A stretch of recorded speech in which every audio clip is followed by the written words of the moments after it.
السلام علیکم ورحمۃ اللہ وبرکاتہ۔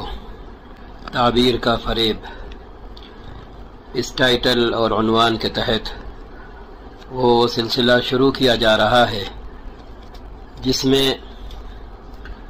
آج اس عالم دین کی کایا پلٹ دکھائی جائے گی جو کبھی اہل سنت والجماعت کا ترجمان تھا، لیکن ابھی وہ اہل تشیع اور وہ بھی تبرعی اور رافضی اہل تشیع کا ترجمان بن کر دنیا کے سامنے آیا۔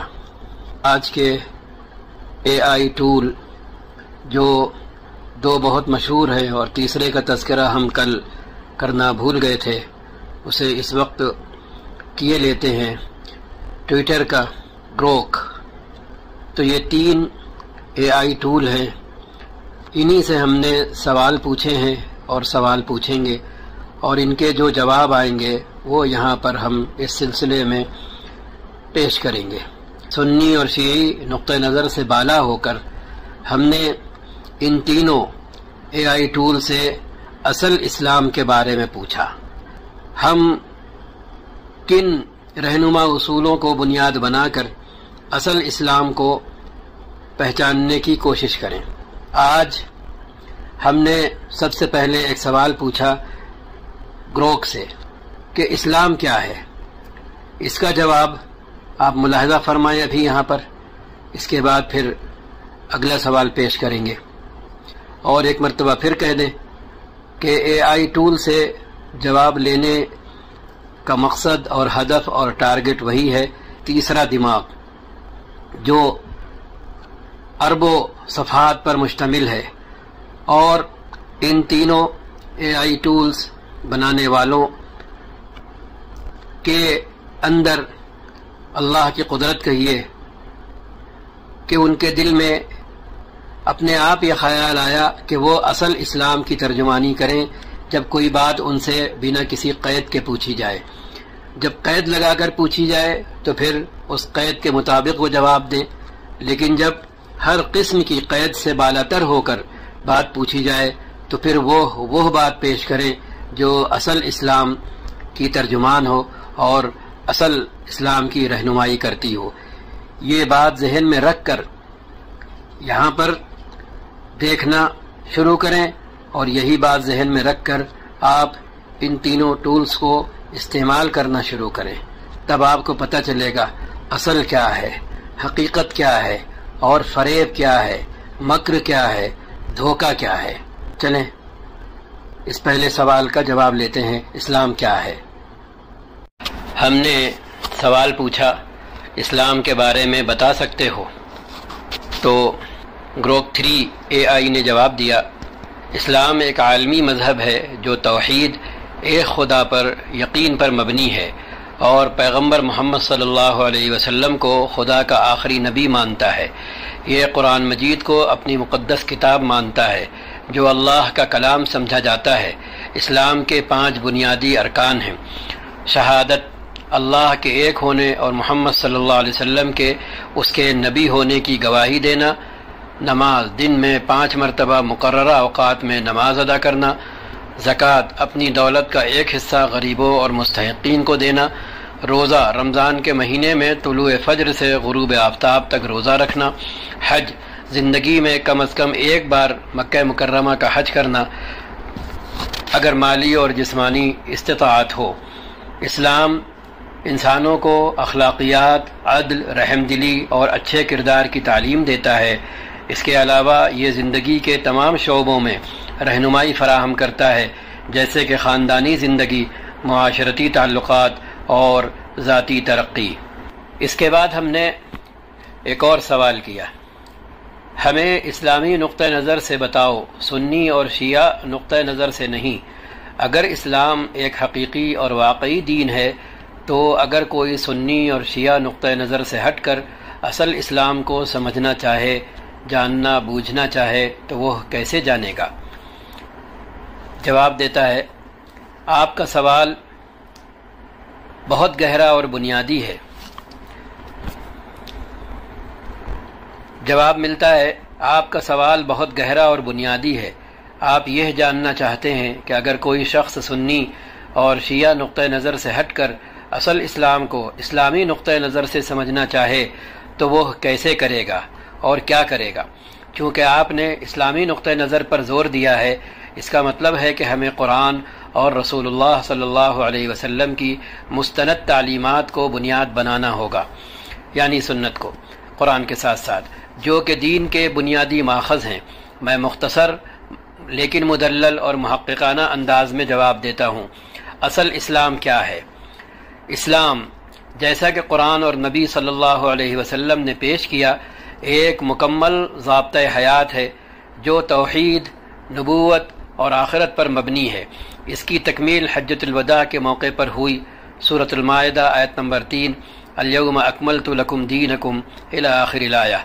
اصل اسلام کو سمجھنے کے لیے درج ذیل بنیادی ذرائع اور اصول ہیں۔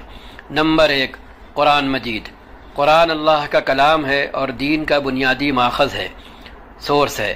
یہ ہر مسلمان کے لیے حتمی رہنما ہے، قطعی، فائنل، ڈیسائیڈڈ، خواہ وہ کسی فرقے سے تعلق رکھتا ہو۔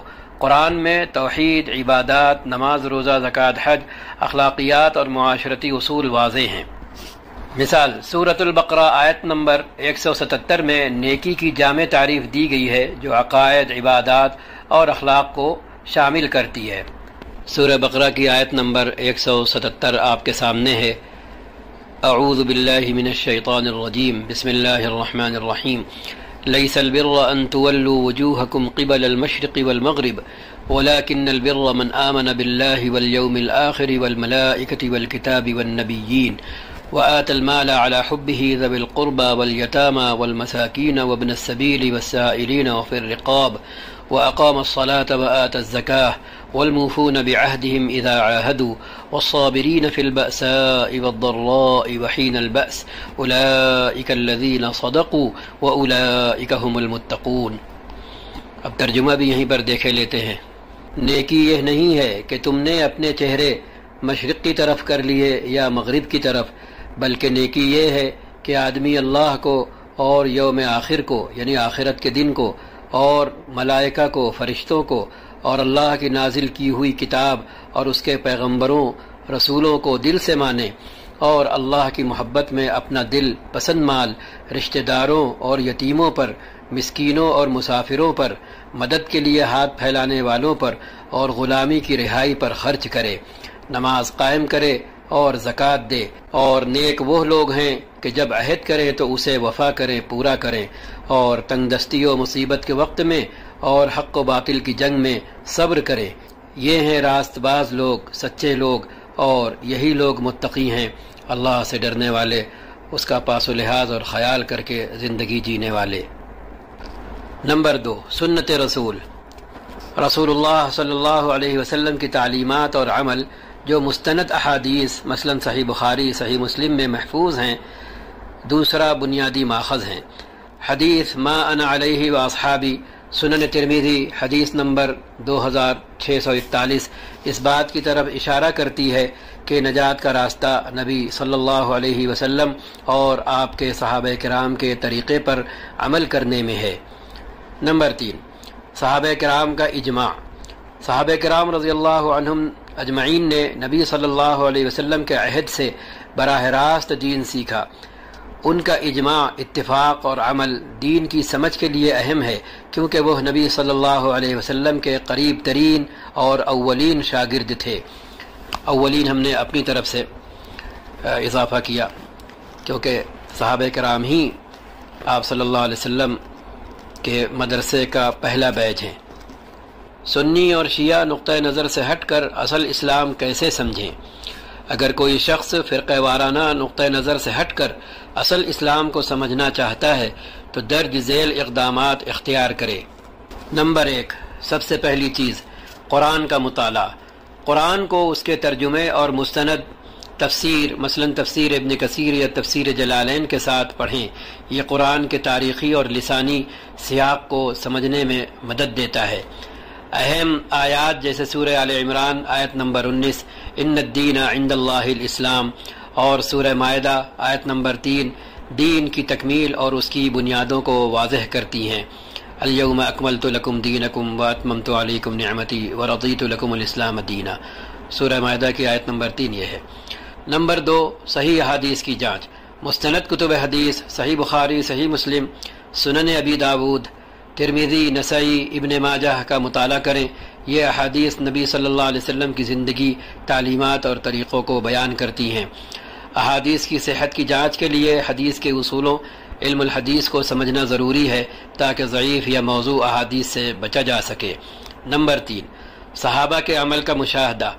صحابہ کرام رضی اللہ عنہم اجمعین، خاص طور پر خلفائے راشدین سیدنا ابو بکر، سیدنا عمر، سیدنا عثمان، سیدنا علی رضی اللہ عنہم اجمعین نے نبی صلی اللہ علیہ وسلم کے طریقوں پر عمل کیا۔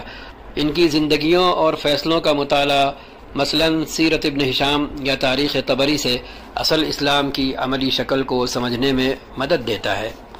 نمبر 4، امامت اور ولایت کا تناظر۔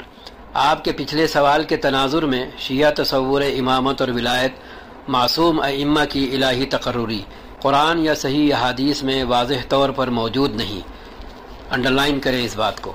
مثلا سورہ الشورى آیت نمبر 23 سے 42 تک اور حدیث غدیر خم من کنت مولاہ فہذا علی مولاہ کو شیعہ اس کی دلیل مانتے ہیں، لیکن ان کی تشریح سنی نقطہ نظر سے مختلف ہے۔ سنی علماء انہیں حضرت علی رضی اللہ تعالی عنہ کی فضیلت سے تعبیر کرتے ہیں، نہ کہ الہی امامت سے۔ اصل اسلام کو سمجھنے کے لیے اس طرح کے نظریات کو قرآن اور صحیح احادیث کی روشنی میں پرکھنا چاہیے۔ مثال کے طور پر قرآن خلافت یا قیادت کے انتخاب کو امت کے اجماع سے جوڑتا ہے، جیسے سورہ الشورى آیت نمبر 38 وَأَمْرُهُمْ شُورَى بَيْنَهُمْ، جو صحابہ کے عمل سقیفہ بنی ساعدہ سے بھی ثابت ہے۔ نمبر 5، بدعات سے اجتناب۔ اصل اسلام کو سمجھنے کے لیے حدیث ما انا علیہ واصحابی کی روشنی میں بدعات یعنی دین میں بعد کے اضافوں سے بچنا ضروری ہے۔ اس کا مطلب ہے کہ صرف وہی عقائد اور اعمال اپنائے جائیں جو قرآن، سنت اور صحابہ کے طریقوں سے ثابت ہوں۔ مثال کے طور پر اگر کوئی عقیدہ یا عمل نبی صلی اللہ علیہ وسلم اور صحابہ کے عہد میں موجود نہیں تھا تو اسے بدعت سمجھا جا سکتا ہے۔ قرآنی امامت اور ولایت کا تصور اور اصل اسلام۔ قرآنی نقطہ نظر۔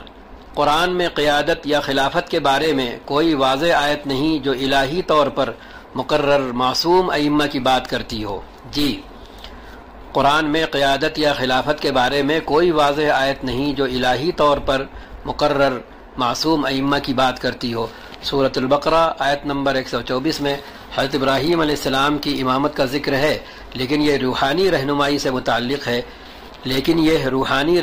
متعلق ہے، نہ کہ شیعہ تصور امامت سے۔ حدیث کا نقطہ نظر۔ صحیح احادیث بخاری، مسلم میں نبی صلی اللہ علیہ وسلم نے خلافت یا امامت کے لیے کسی مخصوص شخص یا خاندان کی الہی تقرری کا ذکر نہیں کیا۔ حدیث ما انا علیہ واصحابی اس بات پر زور دیتی ہے کہ صحابہ کا طریقہ معیار ہے اور صحابہ نے اجماع کے ذریعے خلفاء کا انتخاب کیا۔ تاریخی تناظر۔ امامت اور ولایت کا شیعہ تصور نبی صلی اللہ علیہ وسلم کے وصال کے بعد کے سیاسی اختلافات مثلا سقیفہ اور کربلا سے تیار ہوا، نہ کہ نبی کے عہد میں واضح طور پر موجود تھا۔ لہذا یہ تصور قرآن اور سنت کی خالص تعلیمات سے کچھ حد تک انحراف سمجھا جا سکتا ہے۔ اصل اسلام جاننے کا طریقہ۔ قرآن پر توجہ۔ قرآن کو براہ راست پڑھیں اور اس کی آیات کو سیاق کے ساتھ سمجھیں۔ مستند تفاسیر سے رہنمائی لیں۔ صحیح احادیث۔ صرف مستند احادیث صحیحین پر انحصار کریں، غیر مستند یا متنازعہ روایات سے بچیں۔ صحابہ کا نمونہ۔ خلفائے راشدین اور دیگر صحابہ کے عمل کو دیکھیں، کیونکہ وہ نبی صلی اللہ علیہ وسلم کے براہ راست شاگرد تھے۔ عقل و منطق۔ قرآن اور سنت کی روشنی میں عقائد اور اعمال کی جانچ کریں۔ جو کچھ نبی صلی اللہ علیہ وسلم اور صحابہ کے عہد میں نہیں تھا اسے احتیاط سے دیکھیں۔ دعا۔ اللہ سے ہدایت مانگیں، کیونکہ قرآن سورۃ الفاتحہ آیت نمبر 6 ہدایت کی دعا سکھاتا ہے، اہدنا الصراط المستقیم۔ نتیجہ، اصل اسلام وہی ہے جو قرآن، نبی صلی اللہ علیہ وسلم کی مستند سنت اور صحابہ کرام کے اجماع و عمل سے ثابت ہوتا ہے۔ شیعہ تصور امامت اور ولایت تاریخی طور پر بعد کے اختلافات سے ابھرا اور قرآن یا صحیح احادیث میں اس کی واضح بنیاد نہیں ملتی۔ حدیث ما انا علیہ و اصحابی کے مطابق اصل اسلام صحابہ کے طریقے سے جڑا ہے، جو اجماع پر مبنی خلافت کو تسلیم کرتے تھے، نہ کہ الہی طور پر مقرر معصوم ائمہ کو۔ کسی شخص کو اصل اسلام سمجھنے کے لیے قرآن کریم، صحیح احادیث اور صحابہ کے عمل کو بنیاد بنانا چاہیے اور فرقہ وارانہ تشریحات کو ان کی روشنی میں پرکھنا چاہیے۔ اگر آپ اس کے کسی خاص پہلو پر مزید بحث چاہتے ہیں تو بتائیں۔ دیکھ لیا آپ سب نے، یہ ہے پہلا سبق جو ہم کر سکتے ہیں، اور یہ سبق ہم خود تلاش کر سکتے ہیں، سمجھ سکتے ہیں، کیونکہ موبائل ہمارے ہاتھ میں ہے، یہ ایپس ہم تک رسائی حاصل کیے ہوئے ہیں اور ہم انہیں استعمال کر سکتے ہیں۔ اور سب سے بڑا سبق جو یہ سب سننے کے بعد ہمیں اور آپ کو سیکھنا چاہیے اور سمجھنا چاہیے اور یاد کرنا چاہیے کہ جن لوگوں نے یہ AI ٹول بنائے وہ کیسے زیرک، ذہین، سمجھدار، دانا، ہوشیار اور غیر متعصب تھے کہ انہوں نے اسلام کے نام پر جب آپ مطلق کوئی بات پوچھیں تو پھر وہ اصل تعلیمات پیش کرتے ہیں، لیکن آپ کہیں پر یہ نہیں دیکھیں گے کہ آپ بنا کسی قید کے، بنا کسی اضافے کے اسلام کے بارے میں عام انداز میں سوال کریں اور آپ کو قید کے ساتھ، چاہے وہ شیعہ کی قید ہو یا کوئی اور قید ہو، اس کے ساتھ آپ کو جواب یہ AI ٹولز دیں۔ ایسا آپ نہیں دیکھیں گے جب تک کہ آپ قید لگا کر سوال نہ کریں۔ تو اس سے بڑی دلیل اور اس سے بڑا ثبوت اور کیا ہو سکتا ہے کہ اللہ نے اپنے دین کی حفاظت آج کے زمانے میں غیروں کے ذریعے بھی کر رکھی ہے۔ اب جی چاہے تو اسی اللہ کے آگے سجدہ کریں، 2 رکعت نماز پڑھیں، اور اگر آپ اسی اصل دین کے حامی ہیں، حامل ہیں، قلب و دماغ میں اور آپ کے وجود میں اسی فکر کے ساتھ یہ دین رچا اور بسا ہے، تو سجدہ شکر بجا لائیں۔ والسلام علیکم ورحمۃ اللہ وبرکاتہ۔